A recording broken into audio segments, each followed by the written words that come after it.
Good morning students. आज से हम स्टार्ट करेंगे अपनी रिवीजन सीरीज। इस सीरीज में हमारा पहला टॉपिक होगा चैप्टर 1 फिजिक्स का फोर्स। तो आइए देखते हैं इसमें कौन कौन से इंपॉर्टेंट टॉपिक हैं जिसे आपको भूलना नहीं है और पेपर तक याद रखना है। तो इसमें स्टार्टिंग से शुरू करते हैं। तो पहला टॉपिक आपका आता है फोर्स।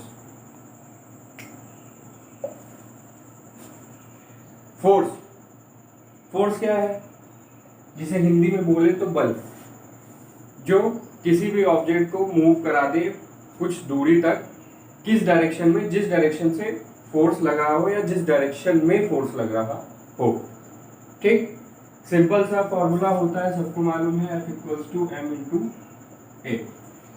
मास और एक्सेलरेशन।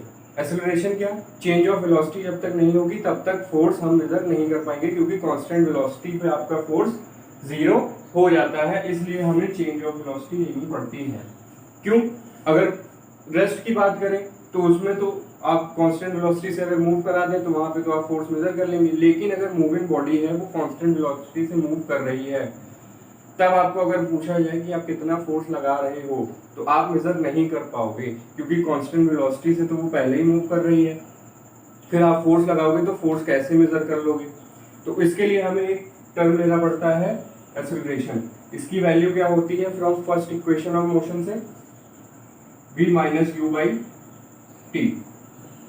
ठीक, initial velocity minus final velocity minus initial velocity divided by time. इसकी यूनिट की बात करें तो होती है, स्टैंडर्ड यूनिट होती है न्यूटन, सीजीएस यूनिट होती है डाइन। दोनों में रिलेशन क्या होता है, 1 न्यूटन बराबर 10⁵ डाइन। ठीक, अब टाइप्स की बात करें,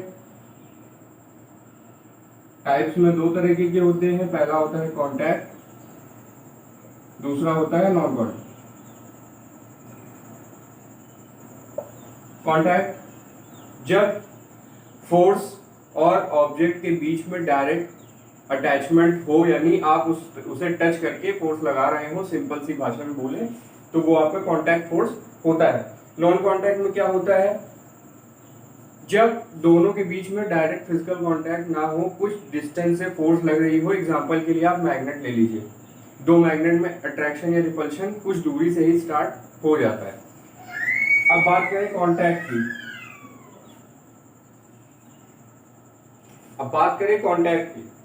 कांटेक्ट में आपके होते हैं, फर्स्ट वन आता है आपका frictional force.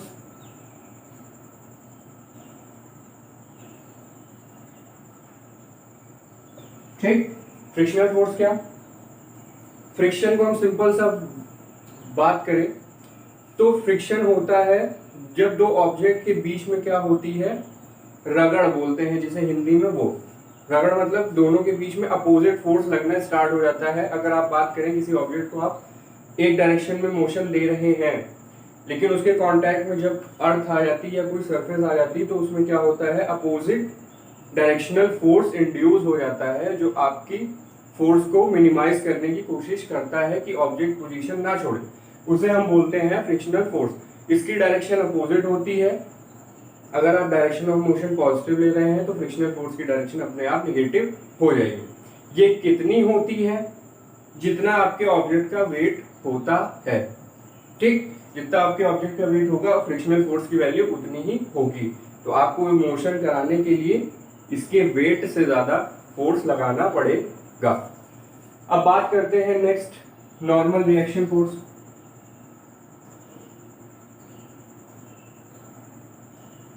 Normal reaction force क्या होती है, जब हम किसी ऑब्जेक्ट को सब्सटेंड करते हैं, मतलब लटकाते हैं, तो उसमें क्या होता है,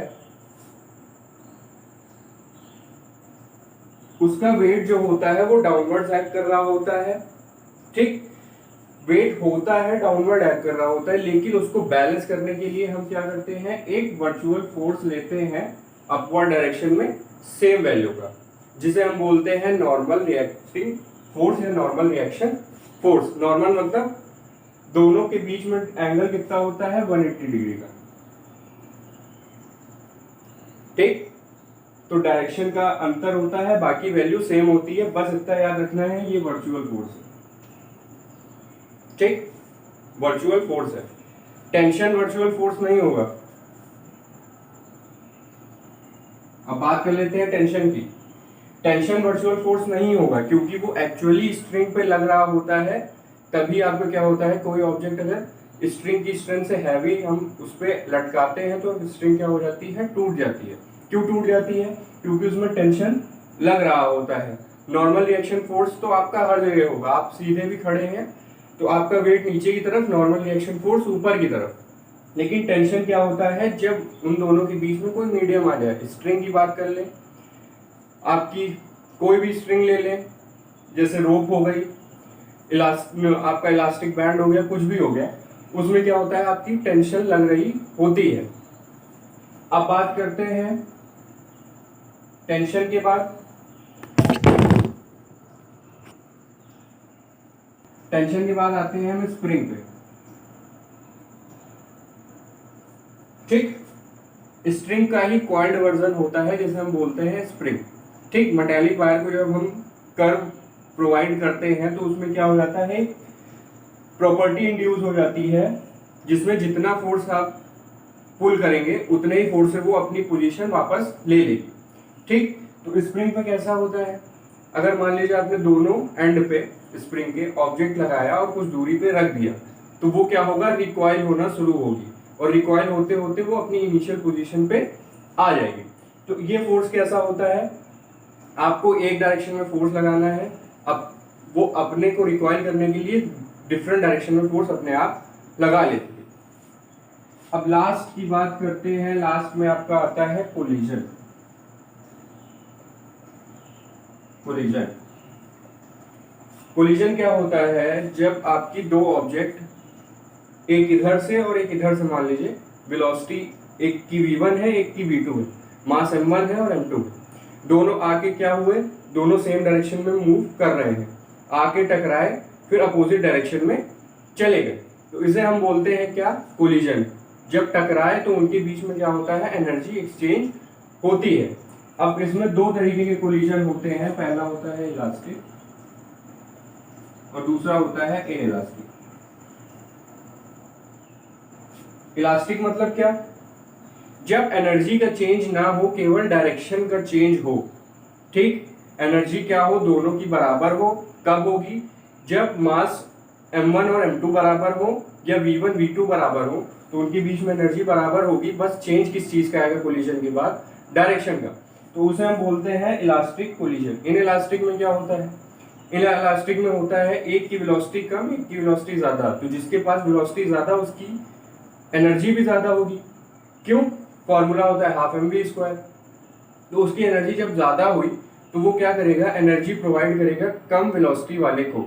ठीक, तो टकराव के बाद क्या हो जाता है, कोलिजन के बाद दोनों के पास सेम एनर्जी और डिफरेंट डायरेक्शन हो जाती है, तो उसे हम क्या बोलते हैं, इन इलास्टिक कोलिजन। अब देखते हैं कि नॉन कांटेक्ट फोर्स कौन से होते हैं।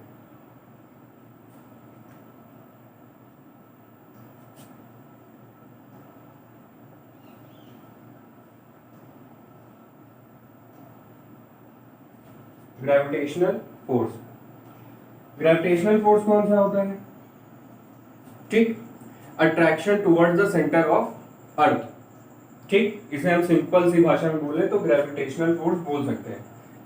यानी सारे ऑब्जेक्ट जो अर्थ के सरफेस की तरफ अट्रैक्ट होते हैं, किस फोर्स से, ग्रेविटेशनल फोर्स से। इसका फॉर्मूला क्या होता है, G is proportional to m1 m2 upon r square. ठीक, m1 m2 क्या है, ऑब्जेक्ट के मासेस हैं, r क्या है, डिस्टेंस बिटवीन देम, तो उनके बीच में अट्रैक्शन फोर्स जो होगा वो ग्रेविटेशनल फोर्स होगा। और एक बात, ग्रेविटेशनल फोर्स हमेशा क्या होता है, अट्रैक्टिव इन नेचर होता है।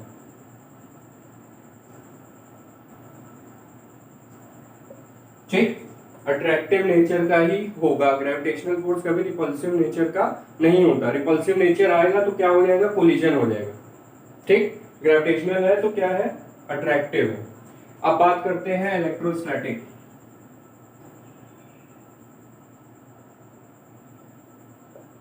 इलेक्ट्रोस्टैटिक को हम सिंपल सी भाषा में समझे तो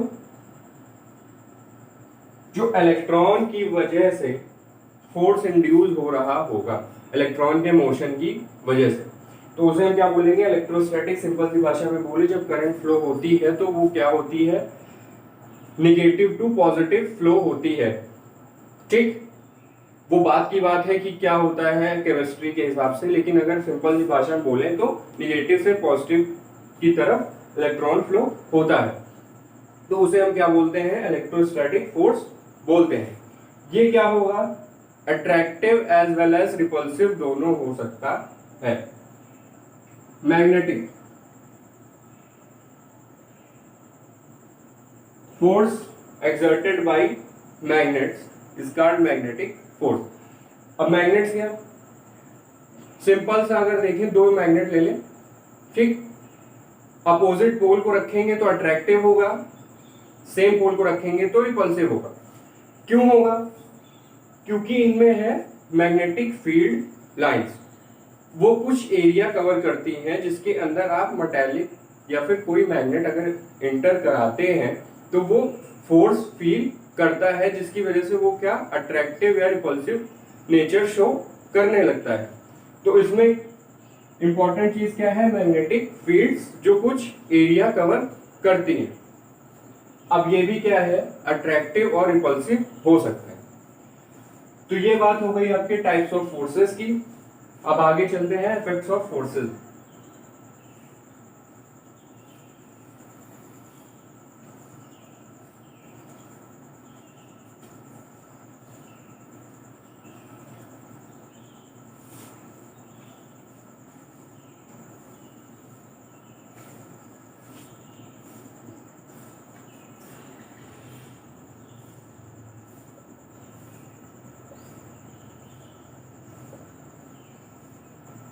इफेक्ट्स ऑफ फोर्सेस, पहला क्या होगा,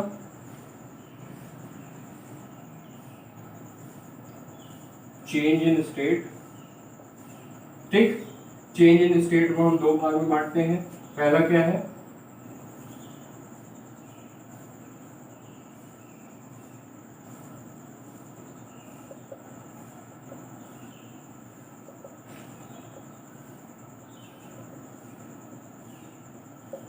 change of rest to motion और वाइस वर्सा। दूसरा क्या है आपका,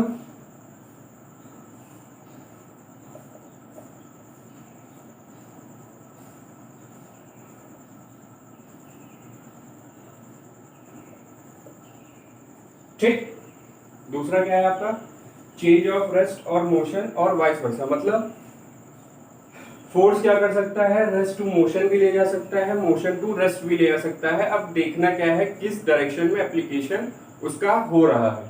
ठीक, जिस डायरेक्शन में अगर व्हीकल मूव कर रहा है उसी डायरेक्शन में आप फोर्स लगाएंगे तो क्या होगा, एक्सेलरेशन इंक्रीज होगा। अपोजिट डायरेक्शन में लगाएंगे तो क्या होगा, उसकी वेलोसिटी डिक्रीज होना स्टार्ट होगी। ठीक, चेंज इन स्पीड और change in direction.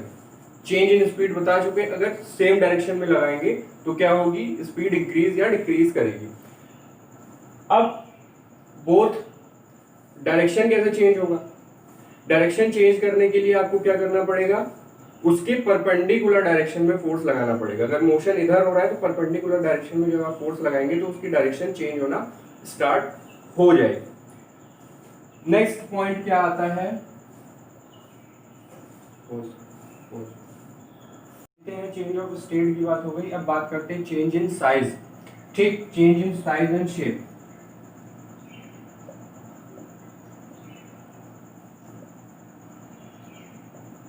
Change in size and shape, अब ये किस पे डिपेंड करेगा, आपका नेचर ऑफ द ऑब्जेक्ट पे।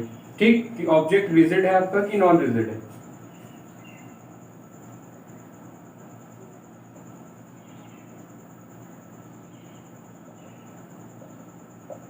ठीक, अगर नॉन रिजिड है तो आपका क्या होगा, चेंज इन एक्सेलरेशन होगा।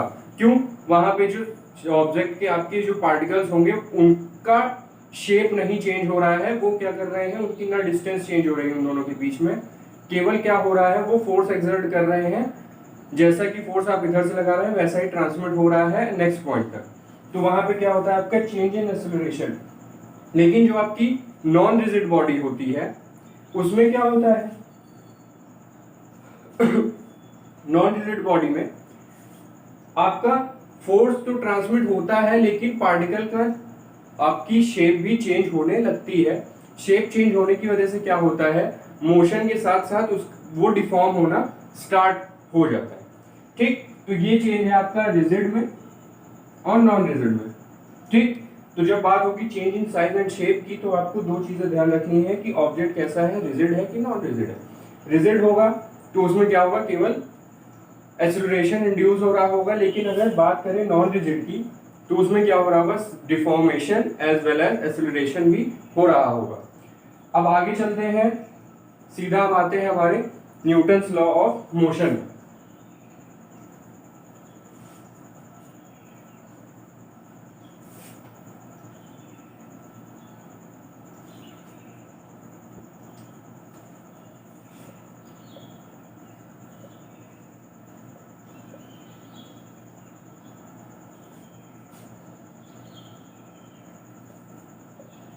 ठीक, पहला है फर्स्ट लॉ। इसको दो चीजों में तोड़ते हैं। पहला क्या है, इनर्शिया ऑफ रेस्ट, दूसरा inertia of motion.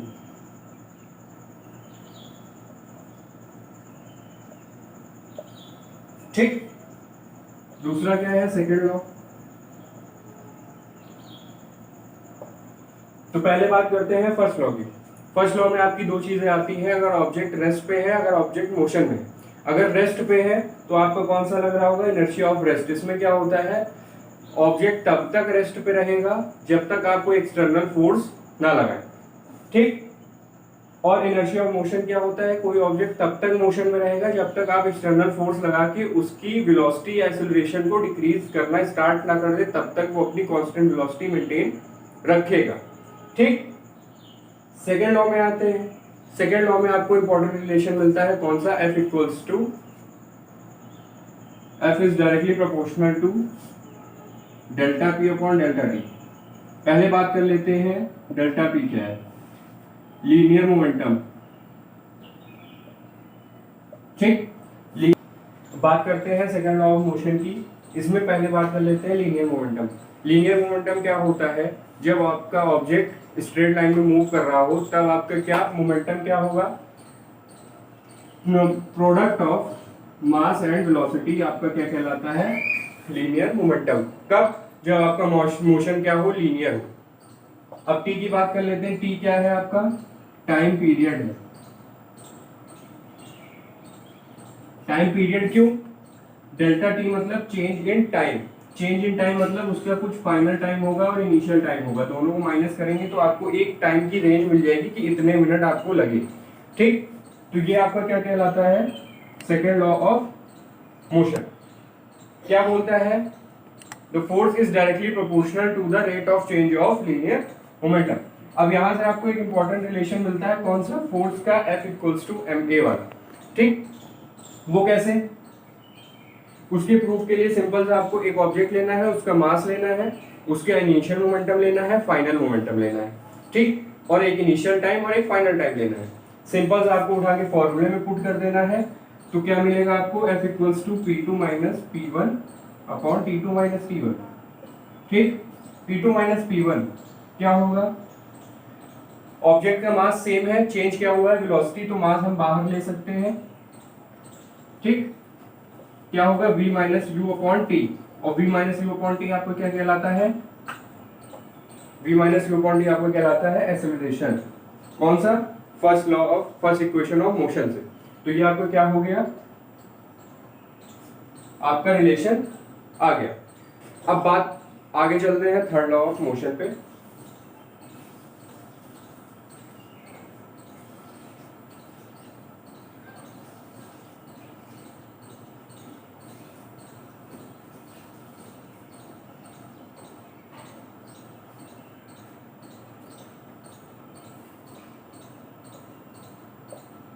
Third law of motion, third law में आपको कुछ नहीं है, एक्शन और रिएक्शन का आपका लॉ है। एक्शन और रिएक्शन कैसे, अगर आप मान लीजिए F1 फोर्स लगाते हैं किसी स्टेबल या स्टडी ऑब्जेक्ट पे, तो वो क्या करता है, अपनी पोजीशन को मेंटेन करने के लिए उतना ही रिवर्सिबल फोर्स लगाता है, लेकिन डायरेक्शन अपोजिट हो जाती है।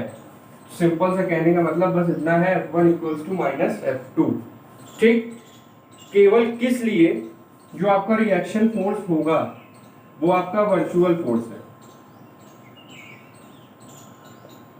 किस लिए, क्योंकि उसकी पोजीशन में कोई चेंज नहीं आया आपकी फोर्स लगाने के बाद। तो उसको बैलेंस करने के लिए, जो आप फोर्स लगा रहे हैं उसको बैलेंस करने के लिए हम क्या लेते हैं, एक रिएक्शन फोर्स ले लेते हैं अपोजिट डायरेक्शन का, जिससे क्या होता है, उसकी पोजीशन चेंज नहीं होती, लेकिन आपकी वो रिलेशन सेटिस्फाई हो जाता है कि आपने जो फोर्स लगाया वो गया कहाँ, वो कहाँ गया, उतना ही फोर्स आपको फिर से दोबारा मिला।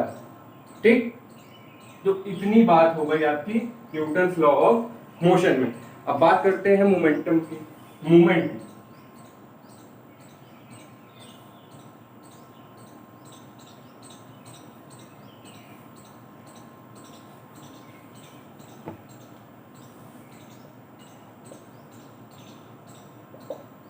मूवमेंट या टर्निंग मूवमेंट या टॉर्क, कुछ भी बोल सकते हैं। ठीक, तीनों नाम इसी के हैं। अब इसको डिफाइन कैसे करते हैं, torque equals to force into perpendicular distance. ठीक, परपेंडिकुलर डिस्टेंस।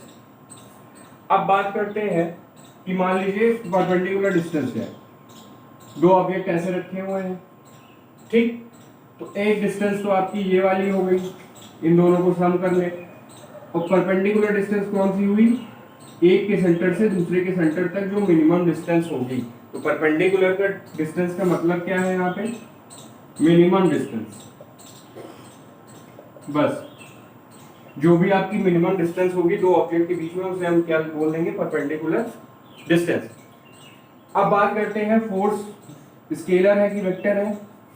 फोर्स आपका वेक्टर क्वांटिटी है, क्यों, मैग्नीट्यूड के साथ उसमें डायरेक्शन का भी इफेक्ट होता है। ठीक, वो अलग बात है कि ऑब्जेक्ट फोर्स लगा रहा है कि नहीं, उस हिसाब से पॉइंट ऑफ एप्लीकेशन या डायरेक्शन ऑफ एप्लीकेशन चेंज हो जाता है, लेकिन फोर्स की भी डायरेक्शन होती है, किसी स्पेसिफिक डायरेक्शन में ही आप फोर्स लगा रहे होंगे एट अ टाइम। तो उस हिसाब से आपका टॉर्क भी क्या हो जाता है, वेक्टर क्वांटिटी। ठीक, टर्निंग मूवमेंट का मतलब क्या है, एक ऑब्जेक्ट आपका एक पॉइंट के या एक साइड के अकॉर्डिंग फिक्स है। एग्जांपल के लिए डोर ले लीजिए, तो वो क्या करता है, उस स्पेसिफिक एक्सिस के अकॉर्डिंग मूव करता है, लेकिन वो एक्सिस मूव नहीं करती, यानी वो फिक्स हो गई, उसमें वो जितना मूव कर सकता है यानी टर्न ले सकता है वो उतना ही लेगा। तो ये होता है आपका टर्निंग मूवमेंट। ठीक, टर्निंग मूवमेंट के बाद आपका इंपॉर्टेंट टॉपिक कौन सा आता है, centre of gravity. Centre of gravity में क्या होता है,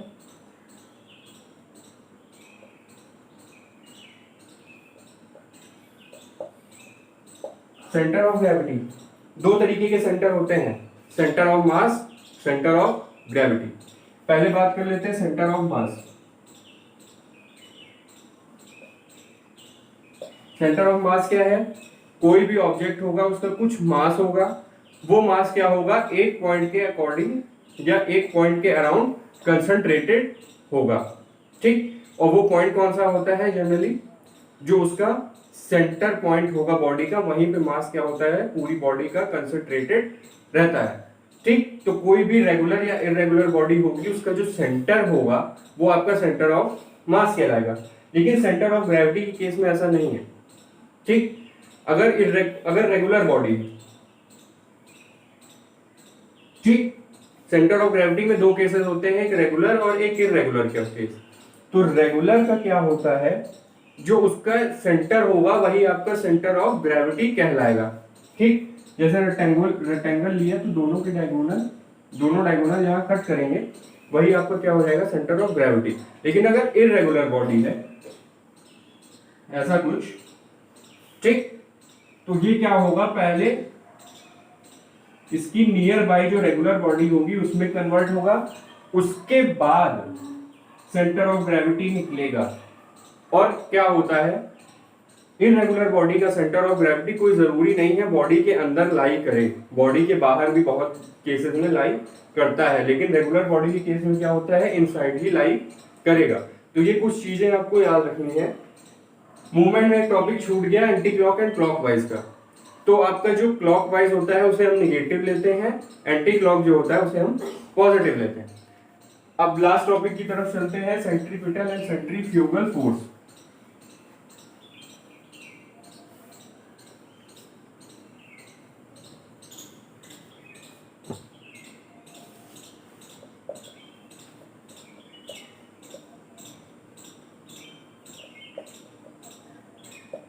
सेंट्रीपिटल फोर्स, सेंट्रीपिटल फोर्स क्या है, इसके लिए कौन कौन सी चीजों की जरूरत है, एक फिक्स पॉइंट की, एक स्प्रिंग की,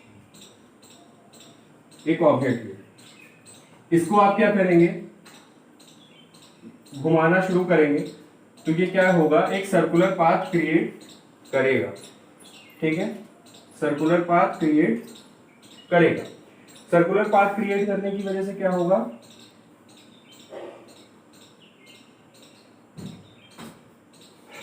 ऐसा पाथ क्रिएट करेगा तो आप देख सकते हैं सर्कुलर पाथ में क्या हो जाएगी, डिस्प्लेसमेंट जीरो।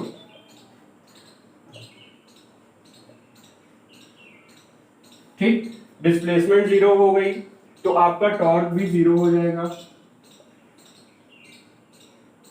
ठीक, फोर्स तो लग रही है, फोर्स लगेगी क्योंकि सर्कुलर पाथ है। फोर्स में क्या होता है, हम डायरेक्शन नहीं, हम वेलोसिटी देखते हैं, constant velocity, change in velocity. तो आप चेंज इन वेलोसिटी तो कर सकते हैं लेकिन आप डिस्प्लेसमेंट या डिस्टेंस नहीं नाप सकते क्योंकि सर्कुलर पाथ में डिस्प्लेसमेंट जीरो होता है। ये छोटी क्लासों की बातें हैं। अब सेंट्रीपिटल फोर्स क्या होता है, टुवर्ड्स द सेंटर लग रहा होता है जब आप किसी ऑब्जेक्ट को सर्कुलर मोशन प्रोवाइड करते हैं। ठीक, किससे लग रहा होता है, जो आपकी ये स्प्रिंग होती है उसके थ्रू आपका सेंटर पे लग रहा होता है। सेंट्रीफ्यूगल फोर्स,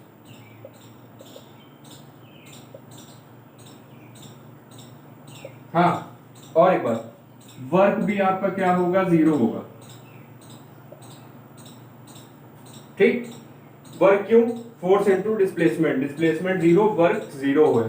ठीक, तो सेंट्रीपिटल फोर्स में क्या होगा, आपका torque zero, work zero, force zero नहीं होगी। ठीक, फोर्स जीरो हो गई तो सेंट्रीपिटल फोर्स फिर नाम ही क्यों है। ठीक, सेंट्रीफ्यूगल फोर्स पहले ही बता दें, ये वर्चुअल फोर्स होती है जो आपकी सेंट्रीपिटल फोर्स को बैलेंस करने के लिए यूज करी जाती है। इसकी डायरेक्ट सेंट्रीपिटल की टुवर्ड्स द सेंटर, सेंट्रीफ्यूगल की अवे फ्रॉम सेंटर, जिससे क्या होता है, ऑब्जेक्ट आपका एक पर्टिकुलर पोजीशन पे या पर्टिकुलर पोजीशन से सर्कुलर पाथ कवर कर रहा होता है, एक डेफिनेट पाथ पे ही मोशन कर रहा होता है। उसको सेटिस्फाई करने के लिए या थ्योरी को सही बताने के लिए सेंट्रीफ्यूगल फोर्स यूज किया जाता है। ठीक है, तो इसी के साथ आपका चैप्टर 1 खत्म होता है, इंपॉर्टेंट टॉपिक्स कंप्लीट हो गए।